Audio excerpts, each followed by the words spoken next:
Começa agora o Globo Notícia Europa. Veja os destaques da edição de hoje. Crise na Europa faz muitos estrangeiros se mudarem para o Brasil em busca de emprego. Na Grã-Bretanha, aumenta o número de casos de pais separados e de nacionalidades diferentes que disputam a guarda dos filhos. A nova versão da nota de 5 euros. Aprenda a identificar todas as mudanças na cédula. E ainda, uma exposição em Paris celebra o trabalho do arquiteto brasileiro Oscar Niemeyer. A alta taxa de desemprego nos países europeus fez com que muitos jovens profissionais fossem buscar trabalho no Brasil. A advogada Ana Olívia se mudou da Espanha para o Rio de Janeiro há 2 anos e hoje divide um quarto com outra espanhola na favela da Babilônia.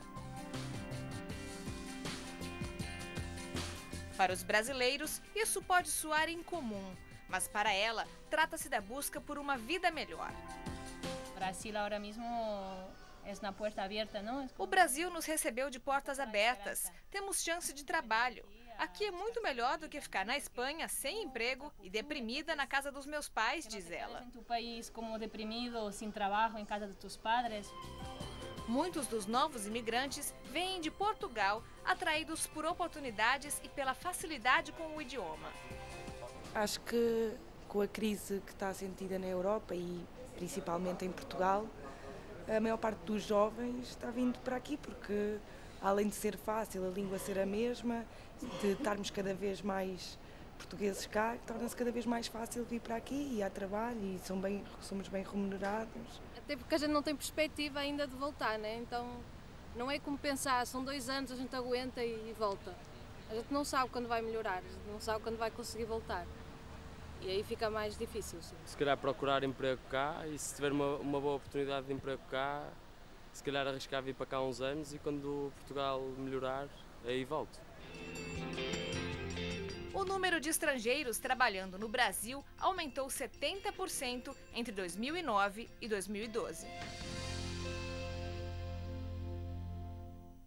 Quando acaba a relação entre pessoas de países diferentes, quem mais sofre são os filhos. Na Grã-Bretanha, não para de crescer o número de disputas na justiça pela guarda das crianças. Veja os detalhes na reportagem da correspondente em Londres, Cecília Malan.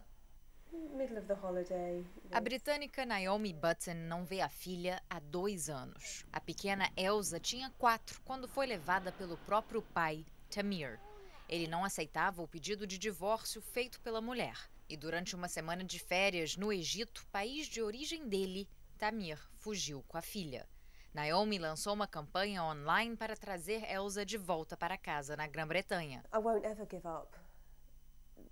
Não vou desistir nunca, ela diz. Um relatório do governo britânico mostrou que o número de disputas familiares como essa entre pais de nacionalidades diferentes quadruplicou nos últimos 4 anos. Só em 2012, 253 casos foram parar na justiça.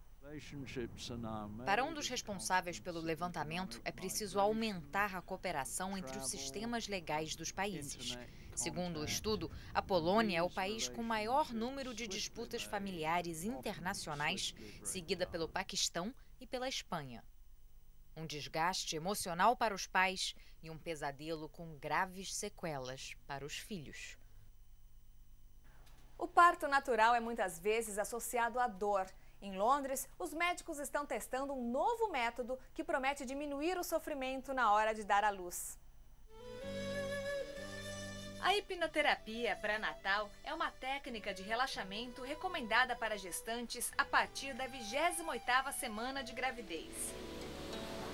As aulas são feitas para casais. Juntos, eles são ensinados a controlar a ansiedade e o nervosismo da espera.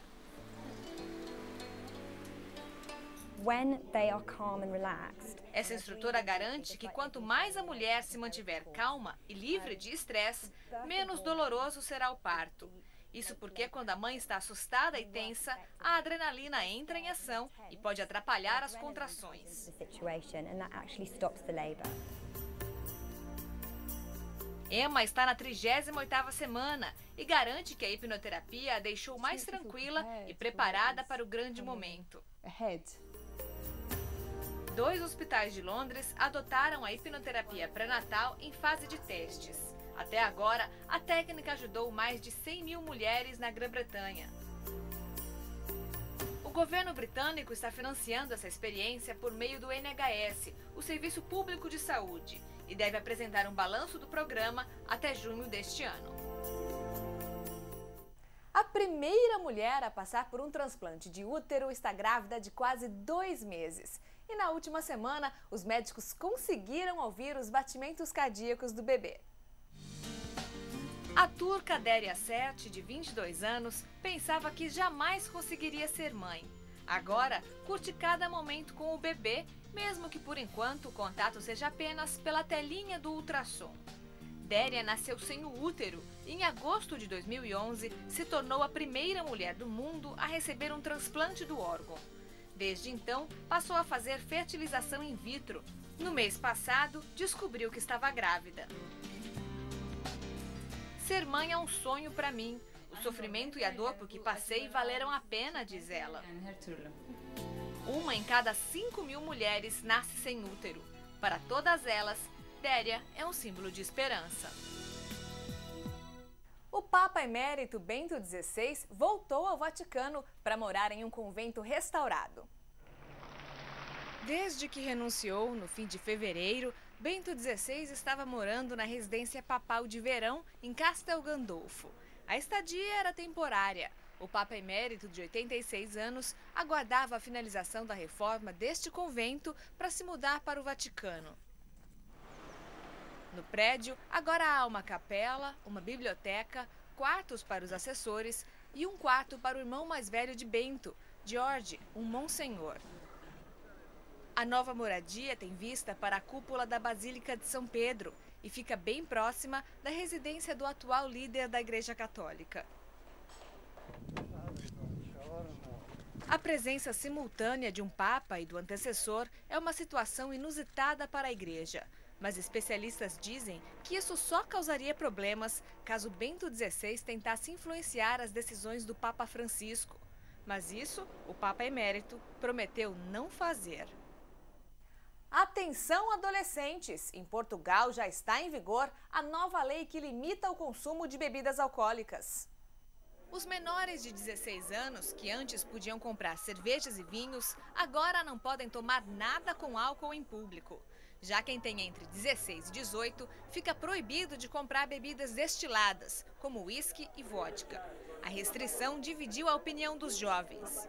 Aos 16 eu acho bem, porque sinceramente a minha altura ainda estava em vigor a venda a 16 e acho que não devia ter sido, porque os jovens não deviam começar a beber tão cedo. Há gente com 16 anos com muito mais cabeça do que pessoas com 25 anos, portanto isso é muito relativo. O presidente da Associação de Bares da cidade do Porto foi contra a divisão das faixas etárias. Para ele, o controle é difícil, porque os copos podem ser trocados na mesa. É mais importante penalizar os empresários que vendem bebidas alcoólicas a menores, com força, com o encerramento do espaço que está previsto, do que propriamente criar estes 2 escalões. A nova lei também garante reforço na fiscalização da venda de bebidas alcoólicas. Um assalto que não deu certo agita uma pequena cidade na Bélgica. Os ladrões perderam o dinheiro na fuga e a prefeitura pede que os moradores devolvam a quantia que pegaram. Enquanto a polícia da pequena cidade de Zedelgem, perto de Bruges, perseguia os assaltantes, eles jogaram o cofre roubado pela janela do carro. O cofre quebrou e as notas, que totalizavam 1 milhão de euros, foram espalhadas pelo vento. Foi como se estivesse chovendo dinheiro. Os outros carros até pararam aqui para pegar as notas, lembra esse morador. A polícia já conseguiu recuperar mais de 450 mil euros e enviou cartas para que a população devolva o dinheiro que pegou na rua. O prefeito da cidade avisa que quem for pego será acusado de roubo. A testemunha diz que as autoridades não podem acusar os moradores da área, já que não estavam no local para ver o que aconteceu.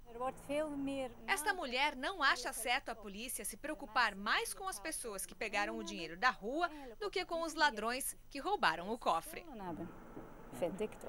A nova nota de 5 euros começou a circular no dia 2 de maio. Se você ainda não viu uma de perto, confira agora as principais mudanças.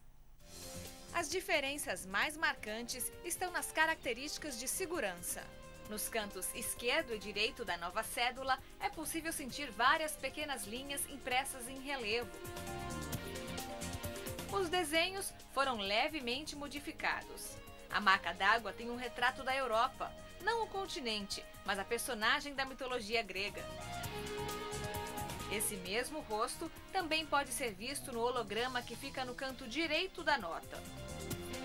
O número 5, que corresponde ao valor da cédula, antes era meio acinzentado e agora ficou esverdeado. Mas as cores dominantes não foram alteradas. As demais notas de 10, 20, 50, 100, 200 e 500 ainda não ganharam novas versões. Na Grã-Bretanha, o dinheiro também vai mudar de aparência. A Libra terá a imagem de um dos políticos britânicos mais admirados de todos os tempos. Winston Churchill came onto the balcony of the Ministry of Health. O Banco da Inglaterra vai homenagear o ex-primeiro-ministro que liderou o país durante a Segunda Guerra Mundial.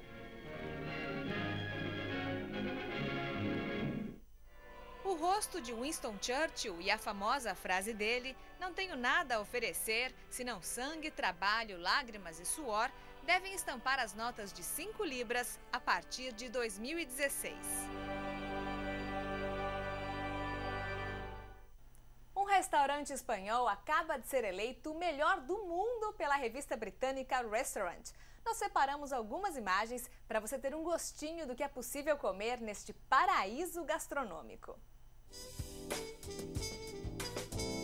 O Celler de Can Roca dos irmãos Joseph, Jordi e Joan fica em Girona, pertinho de Barcelona.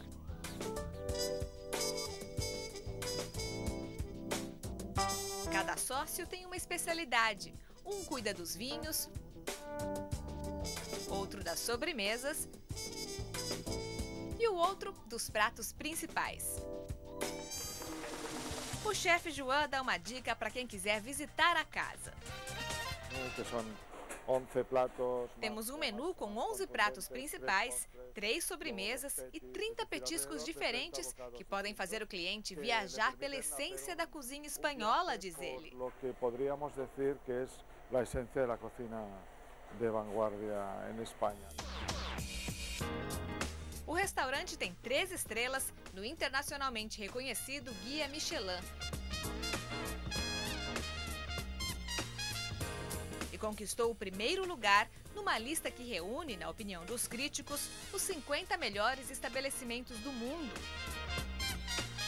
O brasileiro Dom, do chefe Alex Atala, ficou na 6ª posição do ranking. Uma exposição em Paris homenageia o trabalho do arquiteto brasileiro Oscar Niemeyer. A mostra Brasília, meio século da capital do Brasil, está em cartaz na sede do Partido Comunista Francês, um edifício projetado por Niemeyer, morto em dezembro passado, aos 104 anos de idade. São mais de 200 peças, entre fotos, maquetes e documentos inéditos, que ajudam os visitantes e os turistas a descobrirem os detalhes de como foi a aventura da construção de Brasília, o principal legado do arquiteto. A exposição fica aberta até o dia 30 de junho. O Museu Van Gogh de Amsterdã foi reaberto depois de 7 meses em reforma. E a gente encerra o programa com imagens da nova exposição intitulada Van Gogh at Work. As mais de 200 obras revelam o desenvolvimento do artista em 10 anos de carreira. E entre os destaques estão o autorretrato do pintor e 2 versões do famoso quadro Girassóis. Muito obrigada pela companhia. Tenha uma ótima semana e até domingo que vem.